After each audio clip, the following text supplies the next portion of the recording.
नमस्कार, good morning India देख रहे हैं आप। मैं हूं ताबिश हुसैन और यहां पर सबसे पहले खबर जम्मू कश्मीर से। यहां से खबर यह है कि निर्माणाधीन सुरंग का एक हिस्सा यहां पर गिरा है और सुरंग में कम से कम 6 लोग फंसे हैं। 2 लोगों को बाहर निकाला गया है और रामबन के खूनी नाला इलाके का ये मामला बताया जा रहा है, जहां पर लोग फंसे हुए हैं और जम्मू श्रीनगर राष्ट्रीय राजमार्ग पर बन रही ये सुरंग है जिसमें ये हादसा हुआ है।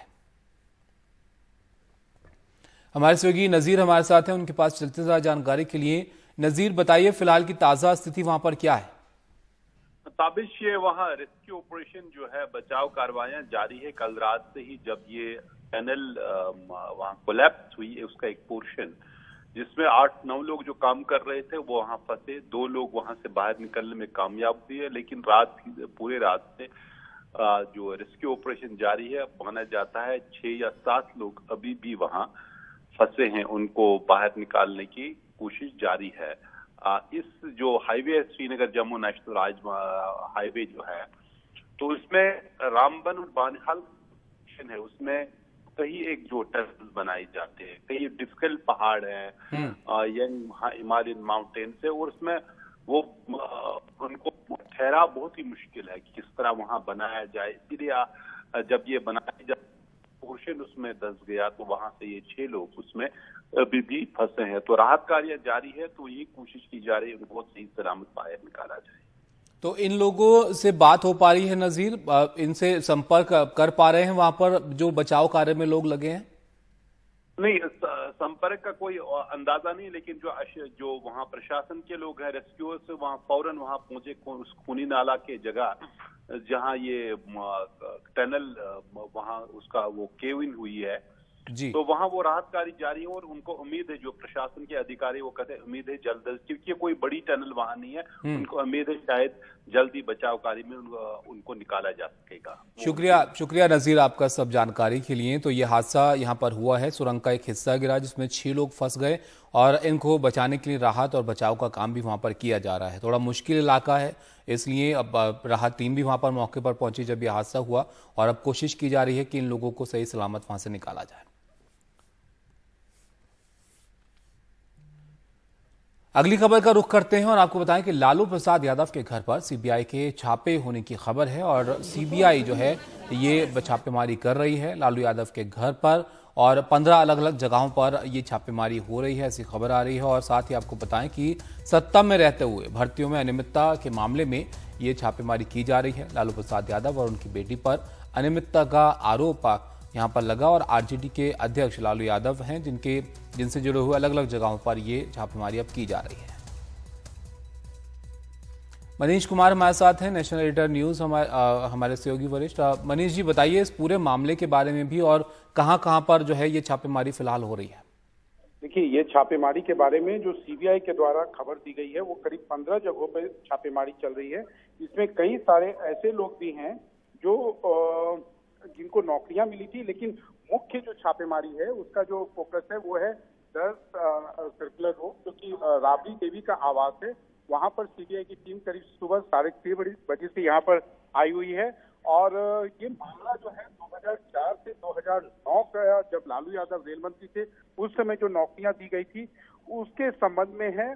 लेकिन आज अभी इसके संबंध में जो छापेमारी चल रही है, आरजेडी के नेताओं का कहना है कि ये जो टाइमिंग चुना गया है ये जानबूझकर बीजेपी के इशारे पर, उनका बीजेपी के ऊपर आरोप है कि बीजेपी के इशारे पर किया गया है, क्योंकि जातिगत जनगणना को लेकर जिस प्रकार से आरजेडी और नीतीश कुमार के जनता दल यूनाइटेड के बीच में एक तरह से नया संबंध बन रहा था, उसको उस पर एक तरह से दबाव डालने के लिए कि नीतीश कुमार जातिगत जनगणना पर बैकआउट करे, वो अपना स्टैंड जो है सॉफ्टन करे, कोई और अधिक कदम ना उठाए, इसी को ध्यान में रखते हुए ये टाइमिंग चुना गया है। अगर आपको याद हो तो 2017 में जब नीतीश कुमार को आरजेडी के साथ महागठबंधन से वॉकआउट करना था, तो उस समय भी छापेमारी की गई थी और नीतीश कुमार ने उसी को आधार बनाकर जो है उस गठबंधन से वो निकले थे।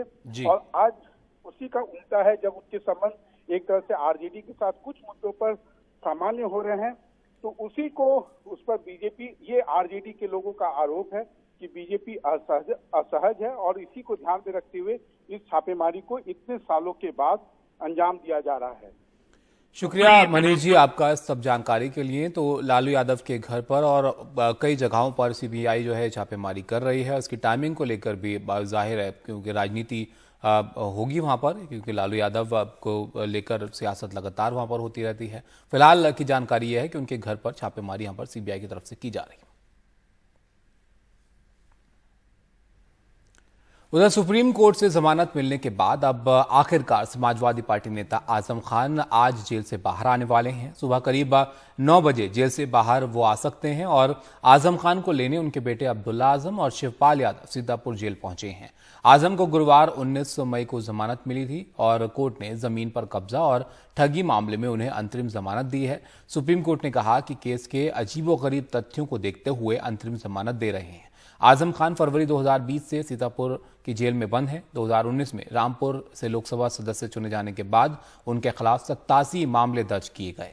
इसके बाद फरवरी 2020 में सीतापुर जेल भेजा गया और अब यहां पर जमानत मिलने के बाद आज वो जेल से बाहर आएंगे। सौरभ शुक्ला हमारे सहयोगी हमारे साथ हैं, जहां जानकारी के लिए उनके पास चलते हैं। सौरभ, अब काफी लंबी वक्त गुजारने के बाद अब आजम खान आज बाहर आएंगे। अब सबकी नजरें ये होंगी कि उनका आगे का रुख क्या होता है, क्योंकि उनसे मिलने के लिए कई लोग पहुंचे तो थोड़ा नाराज दिखे। अब कौन कौन उन्हें रिसीव करने यहाँ पहुंच रहा है? ताबिश, थोड़ी देर में आजम खान की रिहाई होगी। लगभग 23 महीने जेल में रहे आजम खान और लगभग 88 केसेस थे उनके ऊपर, जिसमें जो उनकी यूनिवर्सिटी है जौहर यूनिवर्सिटी, उसमें कागजों की फर्जीवाड़ा करना, जिसमें किताब चोरी, मिट्टी चोरी और दूसरे 420 के भी धाराएं लगी हुई थी, 120 की भी धारा लगी हुई थी। तो काफी केसेस थे। अब उनको जाके बेल मिली और लगातार सुप्रीम कोर्ट ने लोअर कोर्ट को फटकार भी लगाई थी कि हियरिंग हर बार बेल की सुनवाई टल क्यों जाती है, तमाम चीजों को लेकर के। लेकिन एक बहुत बड़ा दिन है, उनको अंतरिम जमानत मिली है। तो आज वो लगभग 9 बजे के करीब रिहा होंगे। उनको लेने के लिए शिवपाल यादव पहुंचे हैं और उनके बेटे अब्दुल्ला आजम, हम सब जानते हैं शिवपाल यादव अखिलेश यादव से बेहद नाराज हैं और लगातार जो आजम के करीबी लोग हैं वो भी अखिलेश यादव पर हमलावर रहे हैं कि अखिलेश यादव ने आजम खान को लीडर ऑफ अपोजिशन नहीं बनाया और तमाम बातों को लेकर वो अपनी नाराजगी जाहिर करते रहते हैं। तो अब काफी दिलचस्प होगा क्योंकि शिवपाल पहुंच गए सबसे पहले सुबह वहां पर। अब आजम खान निकलेंगे। जो हमारी बात अब्दुल्ला से होती रही, अब्दुल्ला हमेशा यही कहते हैं कि वो सियासत में जो निर्णय होगा वो आजम खान लेंगे। अब आजम खान जेल से बाहर आएंगे, फिर वो देखेंगे कि उनको आगे क्या करना है फिलहाल। लेकिन जो उनके करीबी लोग हैं ये वही बताते हैं कि वो बहुत ज्यादा खुश नहीं है अखिलेश यादव से और लगातार जो है उनके करीबी लोग बाहर मीडिया में खुलेआम अपनी नाराजगी जाहिर करते रहते हैं। इस बीच जेल में 2 बार उनसे शिवपाल यादव मिलने भी गए थे और जब सपा ने अपना प्रतिनिधि मंडल भेजा था मिलने के लिए आजम खान से, रविदास मल्होत्रा को भेजा, तो आजम खान ने रविदास मल्होत्रा से मिलने से मना कर दिया था। तो ये तमाम बातें अब आजम खान तय करेंगे क्योंकि अंतरिम जमानत है। फिर उन्हें 15 दिन बाद रेगुलर बेल के लिए अप्लाई करना पड़ेगा। वो सीतापुर जेल से निकलेंगे करीब 9 बजे और सीधे अपने शहर, अपने घर रामपुर जाएंगे। शुक्रिया सौरभ आपका सब जानकारी के लिए। तो कई सारे मामले जो हैं आजम खान के ऊपर दर्ज किए गए थे, जिसमें अलग अलग मामलों में जो है उनको जमानत मिली और एक मामले में सुप्रीम कोर्ट ने अंतरिम जमानत उनको दी है, जिसके बाद जेल से बाहर उनको निकलना है। अब से थोड़ी देर बाद जो है वो बाहर आएंगे। ये तस्वीरें आपको फिलहाल हम दिखा रहे हैं वहाँ की। सीतापुर उनके बेटे जो है पहुंचे हैं लेने के लिए और साथ ही ये भी खबर कि शिवपाल यादव भी वहाँ पर जा रहे हैं। हालांकि पिछले कुछ वक्त में जो रुख रहा आजम खान का वो भी काफ़ी नाराज़ जो है वो नज़र आए थे। समाजवादी पार्टी से भी, अखिलेश यादव से भी, उनके जो करीबी लोग हैं उन्होंने भी काफ़ी मुखर बयान जो है दिए थे, जिसको लेकर भी सियासत थोड़ी गर्म हुई थी कि किस तरीके से अब इनका जो है आगे का रुख रहने वाला है, क्योंकि एक बड़े नेता समाजवादी पार्टी के हैं और अब इस बार का इलेक्शन जीतने के बाद विधानसभा में रहने का उन्होंने फैसला किया था। उससे पहले जब लोकसभा चुनाव के बाद तमाम मामले इनके ऊपर जो है दर्ज हुए थे, तब जेल जाना पड़ा 2020 में और उसके बाद एक लंबी जो है कोर्ट में मामलों को लेकर आगे बढ़ने के बाद अब जमानत मिली है और बाहर आजम खान निकले हैं। ये सीतापुर की तस्वीरें हम आपको दिखा रहे हैं। जेल से बाहर जो है आजम खान आए हैं। सौरभ, अगर आप लाइन पर हैं तो अच्छा चलिए, सौरभ से हम दोबारा संपर्क करने की कोशिश करेंगे, लेकिन फिलहाल की तस्वीरें आप यहाँ पर देखिए।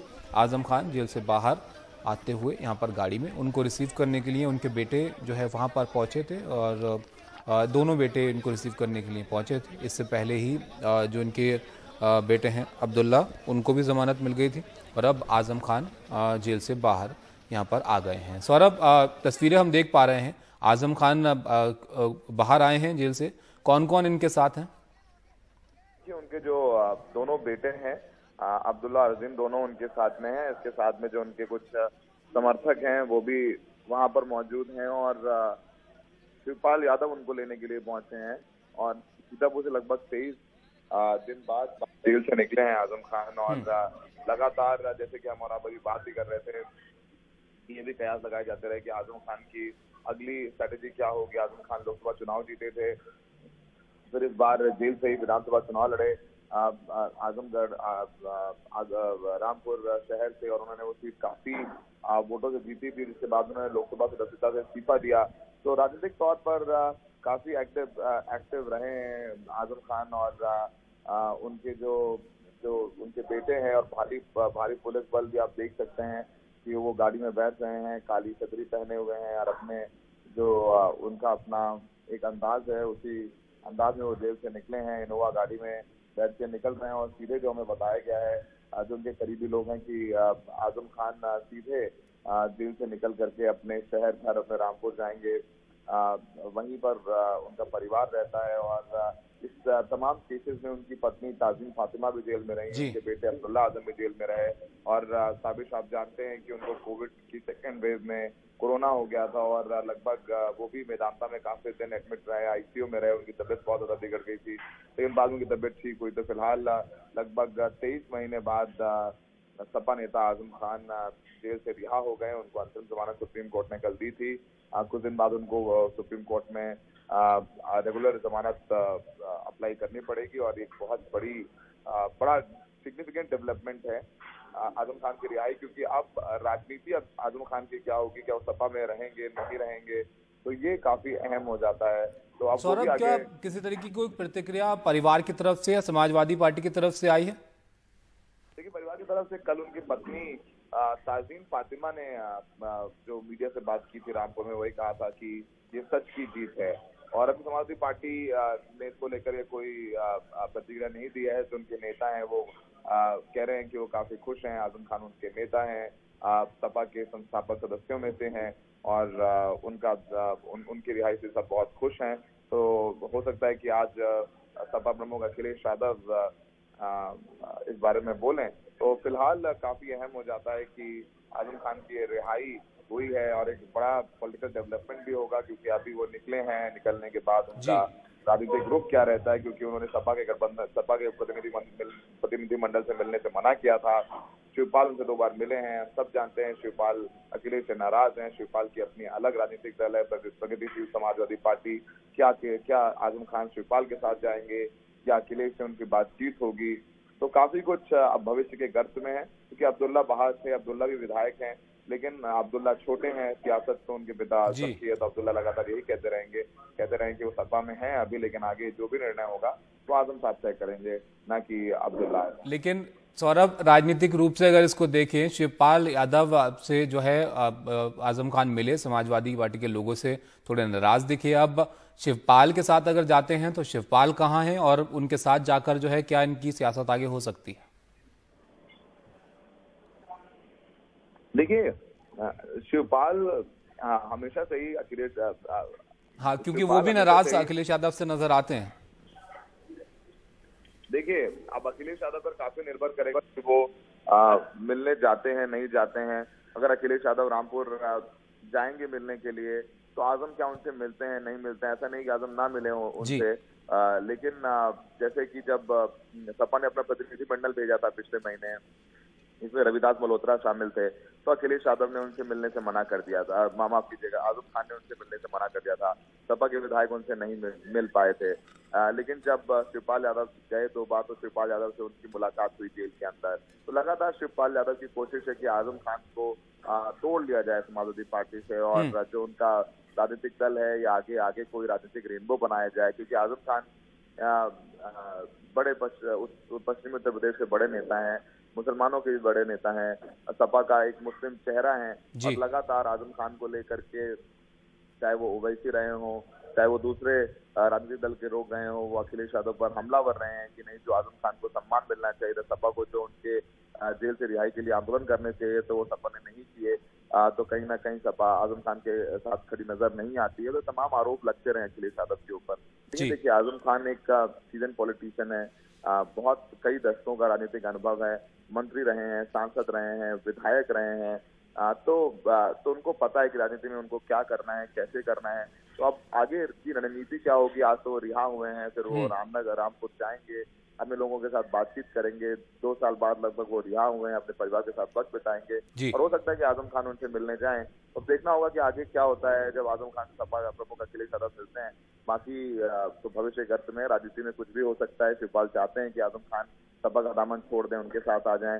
तो अब आगे देखना होगा क्या होगा, लेकिन जो निर्णय होगा वो आजम खान करेंगे, क्योंकि जो जी, शुक्रिया सौरभ आपका सब जानकारी के लिए। तो अब देखना होगा कि आगे आजम खान का रुख क्या रहता है। फिलहाल अंतरिम जमानत के बाद जेल से बाहर वो आए हैं, 2 साल से ज्यादा का वक्त जो है करीब उनको जो है वो जेल में रहा।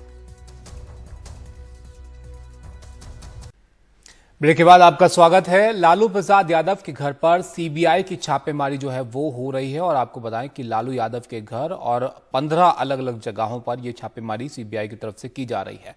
सत्ता में रहते हुए भर्तियों में अनियमितता के मामले में छापेमारी हो रही है और लालू प्रसाद यादव और उनकी बेटी पर अनियमितता का आरोप इसको लेकर लगा है। मनीष जी हमारे साथ हैं ज्यादा जानकारी के लिए। मनीष जी बताइए, इस छापेमारी को लेकर क्या ताजा जानकारी मिल पा रही है? देखिए, छापेमारी अभी शुरू हुई है। लालू यादव के राबड़ी देवी के वकील जो हैं अब से कुछ देर पहले ये 10 सर्कुलर रोड आवास पे गए हैं और आप देख सकते हैं कि सिक्योरिटी थोड़ी बढ़ाई गई है। जो सिक्योरिटी के जवान हैं वो अब मीडिया वालों को उतने आगे जाने नहीं दे रहे हैं, क्योंकि उनका कहना है कि सीबीआई को किसी भी तरीके का कोई परेशानी नहीं हो। सीबीआई की टीम सुबह 6:30 बजे के आसपास ही आ गई थी, लेकिन उन्हें चूंकि वहां पर लालू यादव के वकील उस समय तक मौजूद नहीं थे तो उन्होंने अपनी जो विधिवत कार्रवाई है वो शुरू नहीं की थी। अब से 10-15 मिनट पहले जो है सीबीआई की लालू यादव के वकील पहुंचे हैं। लालू यादव के कुछ समर्थक भी हैं, हमारे साथ एक विधायक हैं। ये बताइए कि जो छापेमारी चल रही है इस पे आप लोग को क्या कहना है? ये बेवजह जानबूझकर टॉर्चर करने के लिए आया गया है और कहीं कुछ नहीं है। क्या कारण हो सकता है इस छापेमारी का? कारण अब देखिए क्या होता है, बाद में पता चलेगा। आप लोग क्या कर रहे हैं? तो ताबी साहब देख सकते हैं कि जो आरजेडी के समर्थक हैं, जो विधायक हैं, जैसे जैसे ये खबर फैल रही है या खबर उनको मालूम चल रही है वो यहाँ पर आ रहे हैं, जानने की कोशिश कर रहे हैं। जहाँ तक जो अन्य 15 जगह हैं उनमें से कई ऐसे भी जगह हैं जो इस स्कैम के लाभार्थियों के घर हैं या उनका जो भी ऑफिशियल जो पता बताया गया था उसके वहाँ पे भी छापेमारी चल रही है। और इस संबंध में ये जो घोटाला है ये 2004 से 2009 के बीच का, जब लालू यादव रेल मंत्री थे उस समय रेलवे में ग्रुप डी में जो नौकरियां दी गई थी उसके संबंध में है। और कई लोगों को नौकरियां जो है ये आरोप लगाया गया था कि जमीन लिखवाकर उनके जमीन लिखवाए गए थे और उसके बदले में नौकरी दी गई थी। लेकिन आरजेडी के जो नेता हैं, जो वरिष्ठ नेता हैं, वो इस पूरे छापेमारी की टाइमिंग को लेकर अब सवाल उठा रहे हैं। उनका कहना है कि ये जो है पहली बार 2007-8 में उठा था, ठीक है, उस समय 2014 तक यूपीए की सरकार थी और लालू यादव उसमें काफी उनका प्रभाव था। लेकिन अभी नरेंद्र मोदी की सरकार पिछले 7.5 वर्षों से है, अभी का समय क्यों चुना गया है? और उसके पीछे वो ये कारण बता रहे हैं कि जिस प्रकार जातिगत जनगणना के मुद्दे पर आरजेडी आक्रामक है और नीतीश कुमार के उनके इस मुद्दे पर कम से कम संबंध मधुर होते जा रहे हैं। तो एक तरह से न केवल आरजेडी बल्कि साथ ही साथ नीतीश कुमार को भी मैसेज दिया गया है कि आप अपना स्टैंड, जो चीजें बीजेपी को पसंद नहीं हो उस पर आप अपनी सीमा को लांघे ना और उसी सीमा में रहे। तो इसका पॉलिटिकल भी एक तरह से आप कह सकते हैं कि इस पूरे छापे को जो है इसका पॉलिटिकल इम्प्लीकेशन के बारे में भी लोगों ने, खासकर आरजेडी के नेताओं ने अभी से बात करना शुरू कर दिया है। ताबिश। शुक्रिया मनीष जी आपका सब जानकारी के लिए। तो जाहिर है इसको लेकर प्रतिक्रियाएं भी आएंगी और सियासी बयान भी आएंगे। लेकिन फिलहाल का जो अपडेट मनीष जी भी दे रहे हैं कि सीबीआई जो है ये छापेमारी कर रही है। पुराना मामला है जिसमें जो है अनियमितताओं का आरोप इन पर लगा था, जिसको लेकर अब 15 जगहों पर, अलग अलग जगह पर सीबीआई ये छापेमारी की कार्रवाई कर रही है। और अब बात असम की करते हैं। असम का एक बड़ा हिस्सा इस वक्त बाढ़ के कहर से जूझ रहा है। बाढ़ की चपेट में 29 जिलों के 7 लाख से ज्यादा लोग हैं और अब तक 10 लोगों की यहां पर मौत हुई है और 8,000 से ज्यादा घर पूरी तरह से तबाह हो चुके हैं। हजारों लोग बेघर हो चुके हैं और करीब 50,000 लोगों को राहत शिविरों में शरण लेनी पड़ी है। दीमा हसाओं में इंटरनेट लौटने के साथ कुछ राहत जरूर पहुंची है। ये इलाका बाढ़ और भूस्खलन के चलते कई दिनों से कटा हुआ था। तो तस्वीरें आप देख रहे हैं अपनी स्क्रीन पर। जो स्थिति वहां पर पैदा हुई है, 29 जिले इस बाढ़ की वजह से प्रभावित हैं और हजारों लोगों को इस वजह से बेघर होना पड़ा है और यहां पर परेशानियों का सामना ये कर रहे हैं।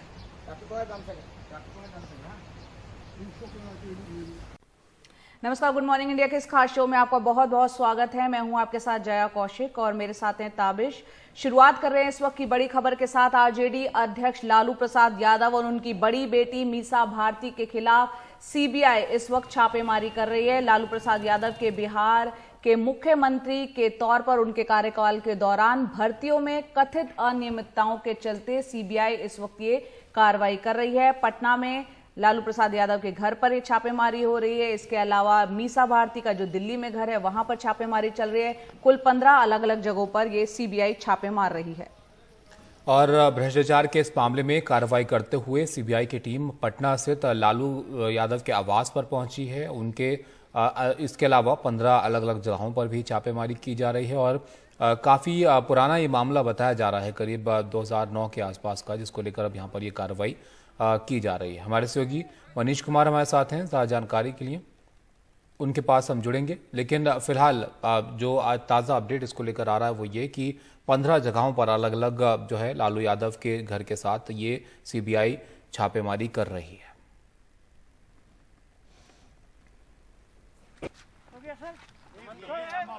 कानून अपना काम कर रही है, ये है जी किशोर अपना देख रही है कानून क्या है नहीं है जी किसे। लेकिन ये है लेकिन लालू जी भी बाहर है, नेता विरोधी दल भी बाहर है, उस समय कार्रवाई कैसे देखते हैं? ये तो जान करके षड्यंत्र रच करके ही सारा सब ये किया जा रहा है और इसमें क्या कुछ होना नहीं है, कुछ है ही नहीं। ये बेवजह टॉर्चर करने का काम किया जा रहा है। सारा कौन कर रहा है? सारा दुनिया, आप लोग मीडिया वाले हैं, सभी लोग जानते हैं कौन परेशान कर रहा है। मामला कुछ नहीं है। अब नॉर्मल आए होंगे, जान करके टॉर्चर करने के लिए आए हैं, बाकी कहीं कुछ है ही नहीं। बस यहीं रोकिए, बस रोकिए। अच्छा, अचानक आपको यहाँ रोक दिया गया? आपको पहले से अंदाजा नहीं? नहीं। कितने बजे लेके चले थे? टाइम वही 5 साढ़े 5। कहाँ से लेके चले थे? ऑफिस से। रात में ही प्लानिंग था क्या? नहीं, ये तो पता नहीं है हम लोग को, है ना। अच्छा, किस ऑफिस से आए थे? पटना वाले ऑफिस है? पटना के? हाँ, पटना के किस ऑफिस है? सीबीआई ऑफिस में। सीबीआई साहब लोग हैं, ये लोग। हमारे सहयोगी मनीष जी हमारे साथ जुड़ गए हैं ताज़ा जानकारी के लिए, उनके पास चलते हैं। मनीष जी बताइए, क्या ताज़ा जानकारी मिल पा रही है इस छापेमारी को लेकर और क्या ये वही पुराना मामला है या कुछ और मामला भी इसमें और नया जोड़ा गया है?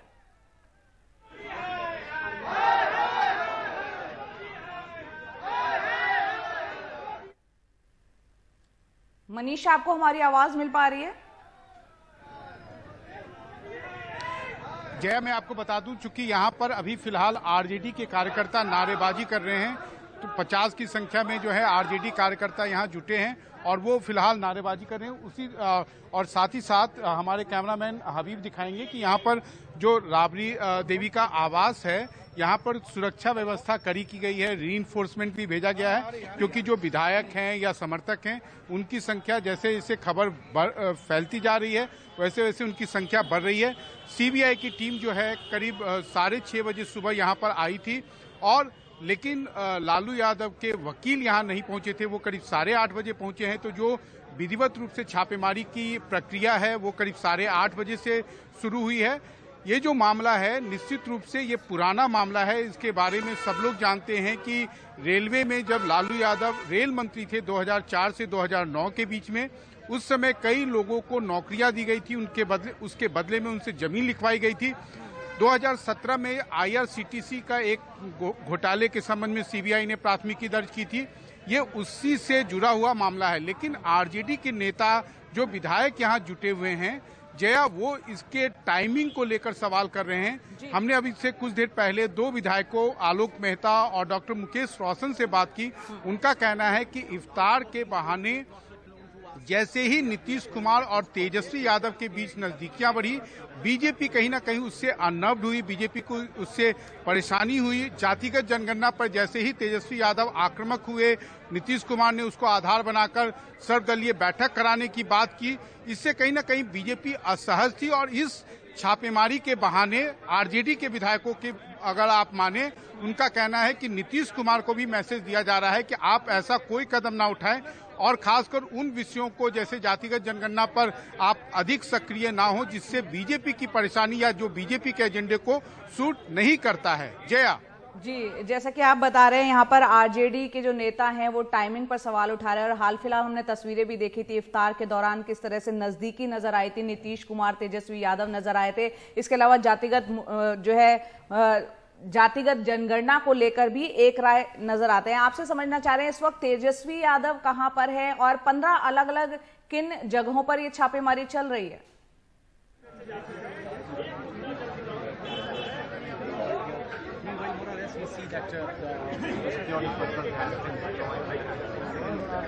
जी, मनीष, यहाँ पर हमारे सहयोगी पटना में लालू प्रसाद यादव, राबड़ी यादव का जो आवास है उनके घर के बाहर मौजूद है यहाँ पर ताबिश, और काफी विधायक जो है यहाँ पर RJD के पहुंचे और वो नारेबाजी करते हुए यहाँ पर सुने गए हैं। जी बिल्कुल, अब जिस तरीके से कार्रवाई की जा रही है जाहिर है RJD को पसंद नहीं आएगा और इसको लेकर बयान भी आना जो है शुरू हो गए हैं, लेकिन अब काफी पुराना मामला बताया जा रहा है जिसको लेकर अब CBI यहाँ पर छापेमारी कर रही है लालू यादव से जुड़ी हुई अलग अलग जगहों पर।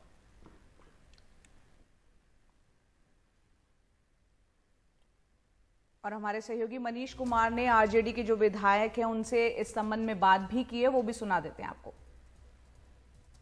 हमारे साथ RJD के विधायक डॉक्टर मुकेश रोशन हैं। डॉक्टर मुकेश जी, ये बताइए कि ये जो छापेमारी चल रही है इस पर आप लोगों की क्या प्रतिक्रिया है? देखिए, कहीं ना कहीं गरीबों की आवाज दबाने की कोशिश की जा रही है। लगातार लालू यादव जी को टारगेट किया जा रहा है, तेजस्वी जी को टारगेट किया जा रहा है और इन्हीं के ऊपर बस छापेमारी पिछले कई वर्षों से हम लोग देख रहे हैं। 20 वर्षों से छापेमारी एक ही परिवार पे। बिहार में और कहीं घोटाला हुआ है कि नहीं हुआ है? आखिर क्यों लालू जी के परिवार को टारगेट किया जा रहा है? लालू जी के परिवार को क्यों टारगेट किया जा रहा है? गरीबों की आवाज है, अकलियतों की आवाज है, सामाजिक न्याय की आवाज है, इसलिए उनको दबाने की कोशिश की जा रही है। टाइमिंग क्यों चुना गया? ये समय इसलिए चुना गया होगा कि जब लालू जी अपने इलाज के दौरान अभी दिल्ली में है और तेजस्वी जी देश से बाहर है। इसी के बाद ये लोगों ने समय चुन करके और यहाँ पे छापेमारी करने का काम किया। ये कहीं से न्यायोचित नहीं है। नहीं, अभी हाल में तो आप लोगों के नीतीश कुमार से संबंध बड़े मधुर हुए। देखिए, नीतीश कुमार जी और तेजस्वी जी के बीच में जो नजदीकियां बढ़ी है उसके बाद से भाजपा के आंख में चुभन हो रहा है कि चाचा भतीजा कैसे एक हो रहे हैं। नजदीकियां जो बढ़ रहा था उसी के बाद से इन लोगों को पेट में दर्द होना शुरू हो गया और आज उसका नतीजा है कि आज CBI के द्वारा छापामारी करवाया गया। तो किसको डराया जा रहा है, तेजस्वी यादव को या नीतीश कुमार? देखिए, दोनों को टारगेट किया जा रहा है। ये पूरा बिहार और देश की जनता जो है वो जानती है कि नीतीश कुमार जी को भी डराया जा रहा है, इधर तेजस्वी जी को भी टारगेट किया जा रहा है। नवजोत सिंह सिद्धू की बात करते हैं। अपनी बेबाक राय के लिए वो जाने जाते हैं। क्रिकेट के मैदान में हो, चाहे टीवी के पर्दे पर रहे हो, चाहे राजनीतिक मैदान में उन्होंने जो पारी खेली काफी सुर्खियों में रहे हैं, लेकिन आज जो सुर्खियों की वजह बनी है वो है उनके खिलाफ 34 साल पुराना केस। आज सुबह 10:30 बजे का वो वक्त बताया जा रहा है जब पटियाला कोर्ट में सिद्धू सरेंडर करने के लिए पहुंचेंगे। उन्हें 1 साल की सश्रम सजा मिली है और गुरुवार को उन्हें सुप्रीम कोर्ट से बड़ा झटका जो है वो लगा जब 34 साल पुराने इस मामले में रोड रेज के केस में सुप्रीम कोर्ट ने अपना फैसला सुधारते हुए सिद्धू को 1 साल के लिए जेल भेजने का आदेश दिया, जिसके तहत उन्हें 1 साल तक सश्रम कैद की सजा काटनी पड़ेगी।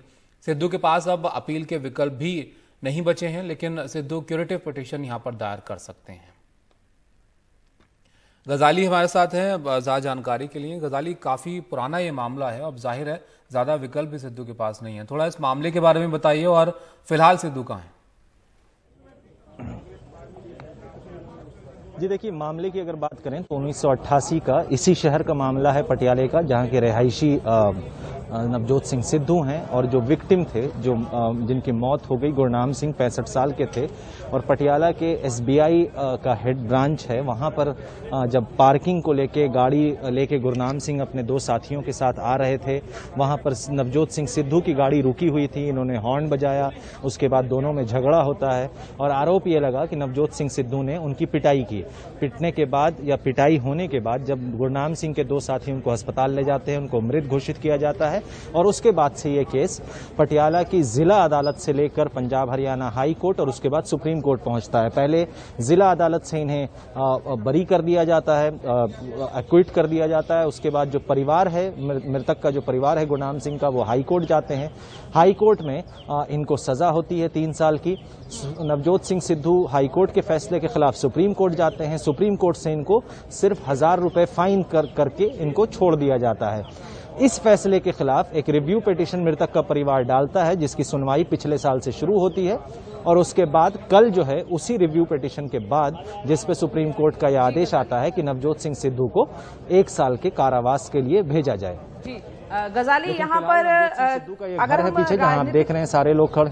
जी बताइए।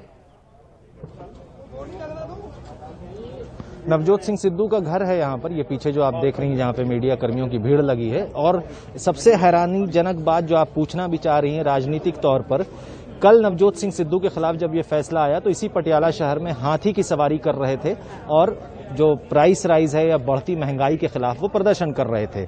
उस वक्त भी जो लोग उनके साथ थे उसमें से अभी तक कोई ऐसा नेता नहीं दिखा कांग्रेस का जो कद्दावर नेता हो, जो इनके बचाव में या इनका समर्थन देने के लिए यहाँ पर पहुंचा हो।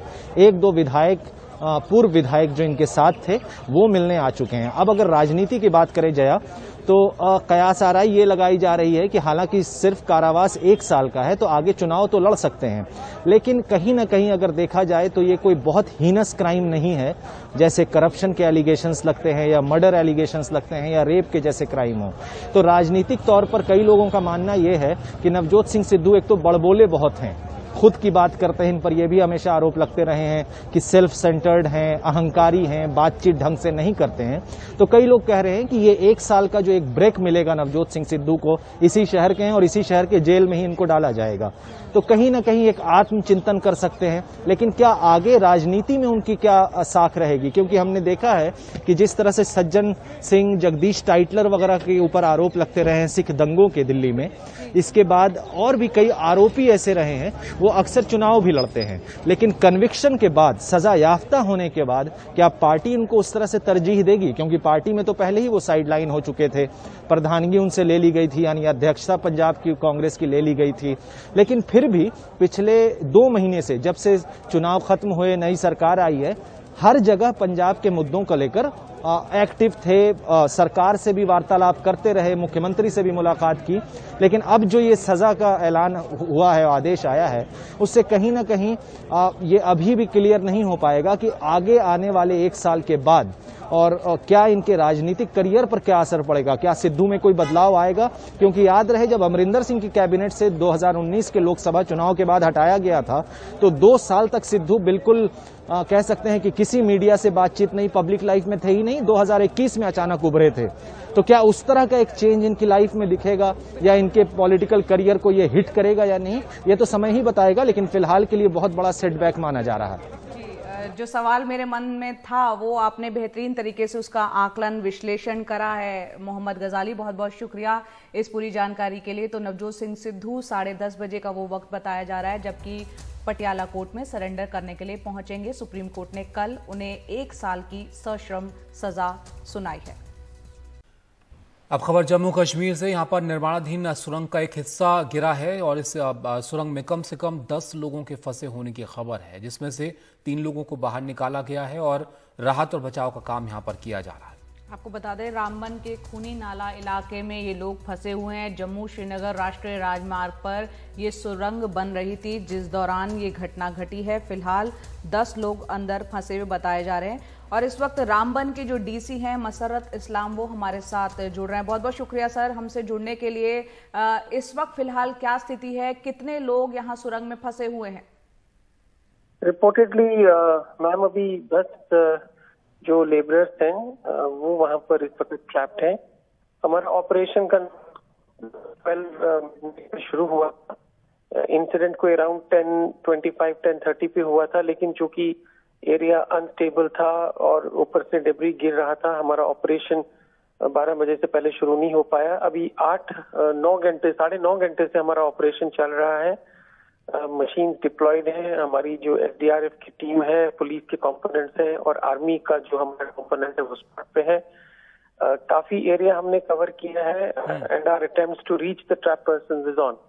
और हमें उम्मीद कि आने वाले कुछ टाइम में हम ब्रेक थ्रू करके we will try to reach to the trapper। कितना वक्त जी, कितना वक्त अब जो है माना जा रहा है मुसर्रत साहब के और लग सकता है इस रेस्क्यू ऑपरेशन में? और दूसरा, क्या जो लोग फंसे हैं उनसे संपर्क हो पा रहा है? अब जैसे कि मैंने कहा कि ऑपरेशन चल रहा है पिछले 9.5 घंटे से। ये बड़ा अनस्टेबल एरिया है। खूनी नाला जो है ये रामसू और रामबन के बीच का एक ट्रेचरस स्पॉट है। एक दूसरा ट्रेचरस स्पॉट पंथ्याल के पास है। बेसिकली ये जो टनल T4 है ये हम पंथ्याल को और इस खूनी नाला को बाईपास करने के लिए बना रहे हैं और उसी का एडिट टनल था जिसमें ये रात को ये केव इन हो गया। बड़े बड़े पत्थर हैं और उन पत्थरों को रॉक ब्रेकर्स की मदद से तोड़ने की कोशिश कर रहे हैं। उन पत्थर को तोड़ने के बाद ही we will be able to reach the spot जहां पर ये हमारे 10 लोग जो है लेबर्स वो ट्रैप्ड हैं। हमारी जो इनिशियल रिपोर्ट हमें मिली है, जो कंसेशनर कंपनी स्पॉट पे काम कर रही है, इसमें 5 जो है वो वेस्ट बंगाल से हैं, 2 नेपाल से हैं और 1 आसाम से और 2 हमारे लोकल एरिया के जो है लेबरर्स वो इस स्पॉट पे काम। जी बहुत बहुत शुक्रिया। यहाँ पर मसरत इस्लाम साहब जो कि रामबन के डीसी डिप्टी कमिश्नर हैं वो बता रहे थे कि किस तरह से पिछले 9.5 घंटे से राहत और बचाव का काम चल रहा है। इस सुरंग के अंदर जो कि निर्माणाधीन थी, बन रही थी, उसके अंदर फिलहाल 10 मजदूर फंसे हुए बताए जा रहे हैं। लगातार कोशिशें चल रही हैं उनसे संपर्क साधने की। सुप्रीम कोर्ट से जमानत मिलने के बाद अब आखिरकार समाजवादी पार्टी के नेता आजम खान आज जेल से बाहर आ गए। आज सुबह करीब 8:15 बजे के आसपास वो सीतापुर जेल से बाहर निकले। आजम खान को लेने के लिए उनके दोनों बेटे अब्दुल्ला और अदीब पहुंचे थे। इसके अलावा शिवपाल यादव भी सीतापुर जेल पहुंचे।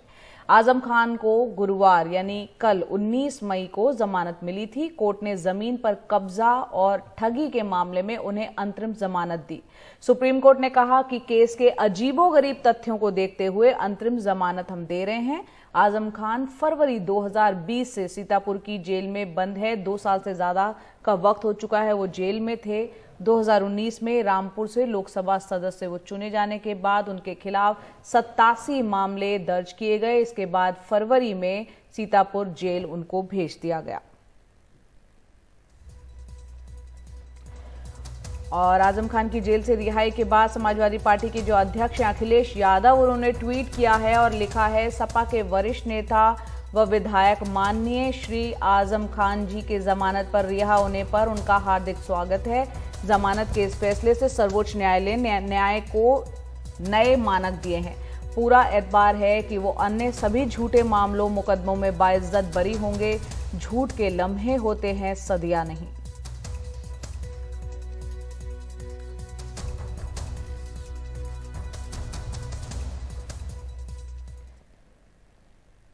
और बात करते हैं इंद्राणी मुखर्जी की। अपनी बेटी शीना बोरा की हत्या की आरोपी इंद्राणी मुखर्जी आज 6 साल से ज्यादा वक्त के बाद मुंबई की भायखला जेल से बाहर आ रही हैं। सुप्रीम कोर्ट ने इंद्राणी मुखर्जी को 2 दिन पहले ही जमानत दी है। इंद्राणी मुखर्जी को 25 साल की शीना बोरा मर्डर केस में साल 2015 में गिरफ्तार कर जेल भेजा गया था। इंद्राणी की पहली शादी से शीना बोरा का जन्म हुआ था। सोहित मिश्रा हमारे सहयोगी हमारे साथ फोन लाइन पर है। सोहित, कब तक बाहर आ सकती है इंद्राणी मुखर्जी? जी देखिए, कल जो अदालत की ओर से शर्तें रखी गई थी उसमें एक शर्त थी 2 लाख रुपए के जो बेल बॉन्ड है वो भरने की थी। कल वो नहीं भरा जा सका था समय पर, इसलिए वो कल रिहा नहीं हो पाई थी। आज अदालत खुलते ही जब ये बेल बॉन्ड भरा जाएगा उसके बाद जो इंद्राणी मुखर्जी है वो बाहर निकल पाएंगी। बड़े पैमाने पर 6 साल से ज्यादा समय हो चुका है जब वो जेल में रह चुकी है। अदालत ने, सुप्रीम कोर्ट ने जब इस पर फैसला सुनाया था तब उन्होंने कहा था कि जेल में 6.5 साल से ज्यादा का वक्त बिता चुकी है और ये जो पूरा मामला है शीना बोरा हत्याकांड वाला वो फिलहाल खत्म होता हुआ नजर नहीं आ रहा है। इस बार पीठ ने मुकदमे की सुनवाई कर रही विशेष सीबीआई अदालत को निर्देश दिया था कि इंद्राणी की जमानत की शर्तों को अंतिम रूप दें और उसी में ये 2 लाख रुपए की जो बेल बॉन्ड है वो भरने की शर्त शामिल थी। ये भरे जाने के बाद आज इंद्राणी मुखर्जी बाहर निकलेंगी। बार बार उन्होंने कई बार इससे पहले अदालत का दरवाजा खटखटाया था कि जमानत मिल सके, लेकिन नहीं मिला था। लेकिन बुधवार के दिन सुप्रीम कोर्ट ने उन्हें जमानत दे दी और उसके बाद गुरुवार के दिन सीबीआई की विशेष अदालत की ओर से इंद्राणी की जमानत की जो शर्तें हैं वो तय की गई थी। तो आज 6.5 साल जेल में रहने के बाद इंद्राणी मुखर्जी बाहर निकल पाएंगी।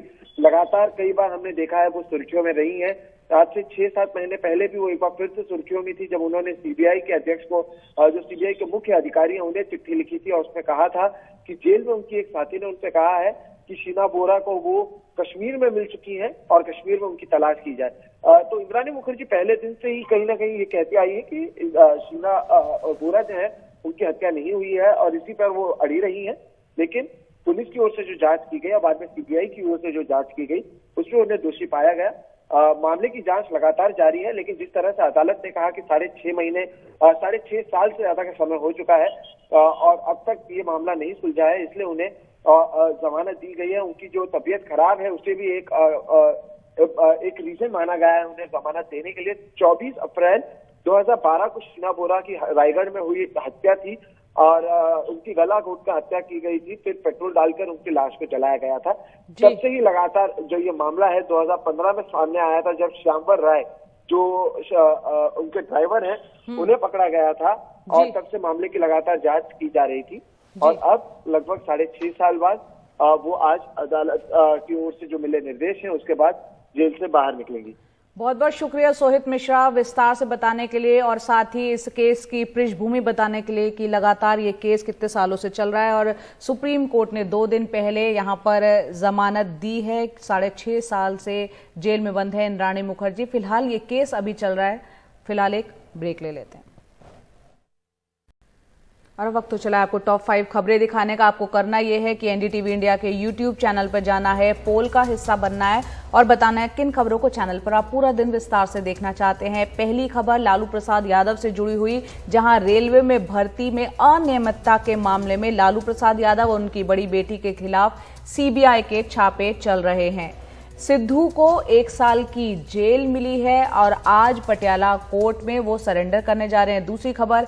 तीसरी खबर वाराणसी से, जहां ज्ञानवापी मामले में शुरू हो गई है अयोध्या से तुलना। चौथी खबर 27 महीने बाद जेल से रिहा हुए हैं सपा नेता आजम खान। 5वीं और आखिरी खबर जम्मू से, जहां रामबन में एक सुरंग धंसी है निर्माणाधीन जिसमें 10 मजदूर फंस गए हैं।